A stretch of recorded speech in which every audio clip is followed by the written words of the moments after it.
This is the iPhone 12 Pro. It's one of 4 new iPhones, starting with the iPhone 12 mini at $729, the iPhone 12 at $829, the iPhone 12 Pro at $999, and the iPhone 12 Pro Max at $1,099. Let me start by saying that if you have the iPhone 11 or the iPhone 11 Pro from last year, there's nothing dramatically new here that will change your experience, so don't feel like you have to upgrade. If you're coming from an older iPhone that you're having some trouble with, then yes, the iPhone 12 Pro is a good upgrade.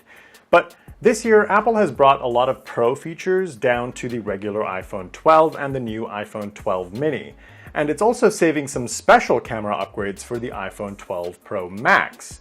So that kind of makes this one feel a little less special. But first, the good stuff. The iPhone 12 Pro has a LiDAR scanner, something not available in the 12 or the 12 mini, and it's essentially the same kind of tech used in self-driving cars. It shoots lasers invisible to the naked eye to measure the area out front and understand depth better. Apple says it can be used to improve autofocus in low light, as well as give you the ability to shoot portrait mode photos at night.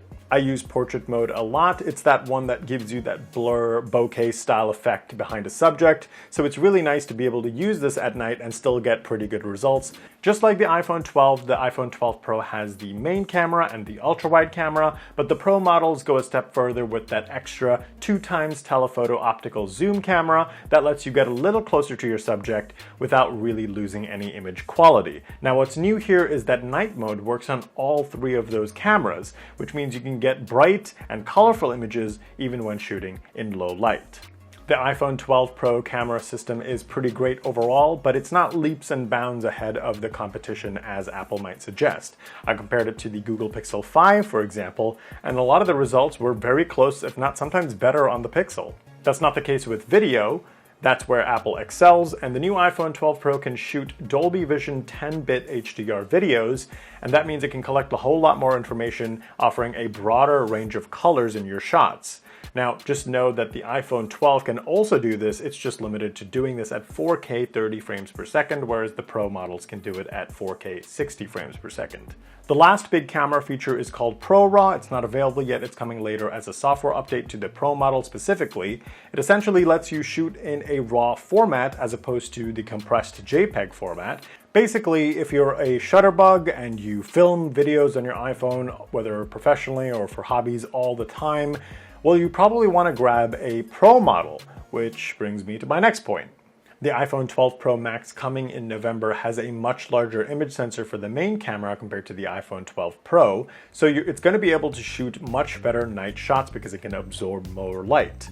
Also, Apple is introducing a new tech called Sensor Shift for stabilization in the iPhone 12 Pro Max, and right now optical image stabilization exists on the lenses of phone cameras, whereas this new Sensor Shift tech puts it on the sensor itself. It should result in better stabilized videos, but it's hard to say without really trying it first, but that is something to look forward to with the Pro Max itself. So if you really are that person that wants the best possible camera experience from Apple, you probably want to wait for that iPhone 12 Pro Max when it comes in November. Unless you really, really hate big screened phones. Then this is probably the best reason to go for this phone because it's a nice, relatively compact size, but I can imagine at 6.7 inches for the Pro Max, that's probably going to be a little too unwieldy for some. Otherwise, there's not much to complain about the iPhone 12 Pro. It has this flat edge design that actually makes it pretty nice to grip. I just wish it wasn't so glossy. It attracts a lot of grime and fingerprints. Apple says it's using a ceramic shield glass tech for the iPhone 12 range developed with Corning, and it has ceramic crystals embedded in the glass to make it harder and more durable, more shatter resistant. I haven't dropped it yet, so I can't say that for sure, but maybe it'll give you a little more peace of mind. I would still put a case on just in case. Speaking of accessories, Apple has introduced a new system called MagSafe, and it starts with a ring of magnets in the center right here, and that just allows you to slap on other accessories like this wallet from Apple. Boom. There you go. Now you can walk around without needing to carry a wallet case specifically for the phone. It's not the strongest magnet, so while I haven't found it falling off when I'm just out and about, you might want to just be careful when you're putting the phone in your pocket so as to not dislodge it. There's also other accessories like this wireless charging puck, so you can just slap this on the back of the phone and it will stay there and charge the phone faster than traditional wireless chargers, while also letting you continue using it instead of just leaving it on a pad or a wireless charging stand. I watched a couple of shows and movies on this phone, and let me tell you that OLED display is pretty fantastic, though you should know that you can get the same display experience on the cheaper iPhone 12 and mini now, so you're not missing much if you go for those. Performance is also pretty flawless. The A14 chip inside powers all my apps and games with no issues whatsoever. Again, that same chip is also in the cheaper model. Now onto battery life. It will get you through a full day, but generally not much more than that. If you're someone that is a heavy user and you think you'll need definitely the biggest battery possible, that's where you should look to the iPhone 12 Pro Max. Oh, and it has 5G. Not that that's a reason to buy this phone. 5G is the next-gen network technology following 4G LTE, and it's just very sparse in the United States at the moment. Even if you are in an area with 5G, chances are you have to upgrade your data plan in order to access it.